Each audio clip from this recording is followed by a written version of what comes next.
Hello students, how are you. प्रिय विद्यार्थियों, इस वीडियो में हम लोग देखेंगे क्लास 6 CBSE हिंदी चैप्टर 4 चांद से थोड़ी सी गप्पें। एक 10-11 साल की लड़की है जिसके माध्यम से कवि चांद से गप्पे लगा रहा है और इस कविता में कवि इस चरित्र के माध्यम से क्या कह रहा है, क्या बताना चाह रहा है, आइए देखते हैं। गोल हैं खूब मगर आप तिरछे नजर आते हैं जरा, आप पहने हुए हैं कुल आकाश तारों जड़ा, सिर्फ मुंह खोले हुए हैं अपना गोरा चिट्टा गोल मटोल। कवि कहता है कि आप गोल हैं, चंद्रमा के बारे में कहता है कि आप गोल हैं लेकिन जरा तिरछे नजर आते हैं। अर्थात अष्टमी से पूर्णिमा के बीच में, अष्टमी तिथि से पूर्णिमा तिथि के बीच में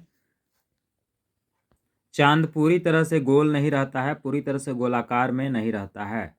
इसके साथ ही कवि यह भी बताता है कि आप पहने हुए हैं, यानी वस्त्र कैसा है चंद्रमा का, आसमान रूपी वस्त्र है जिसमें तारे जड़े हुए हैं। संपूर्ण आकाश जिसमें तारे जड़े हुए हैं, ये चंद्रमा का वस्त्र है। उसके बाद कवि कहता है, अपनी पोशाक को फैलाए हुए चारों स्मित आप कुछ तिरछे नजर आते हैं जाने कैसे, खूब हैं गो की। यानी चंद्रमा अपने वस्त्र को चारों दिशाओं में फैलाए हुए हैं, चारों तरफ फैलाए हुए हैं। उसके बाद कवि कहता है कि आप थोड़े तिरछे नजर आते हैं, पूरी तरह गोलाकार नजर नहीं आते हैं। वाह जी वाह, हमको बुद्धू ही निरा समझा है। बच्ची कह रही है चंद्रमा से कि मैं बुद्धू नहीं हूं, मैं समझती हूं। क्या समझती है बच्ची? आगे की पंक्तियों में, हम समझते ही नहीं जैसे कि आपको बीमारी है। आप घटते हैं तो घटते ही चले जाते हैं और बढ़ते हैं तो बस यानी कि बढ़ते ही चले जाते हैं। दम नहीं लेते हैं जब तक बिल्कुल ही गोल न हो जाए। इन पंक्तियों में किस तरह से कवि अपनी भावनाओं को व्यक्त करते हैं। दम नहीं लेते हैं जब तक बिल्कुल ही गोल न हो जाए। बिल्कुल गोल, यह मरज अर्थात बीमारी आपका अच्छा ही नहीं होने में आता है।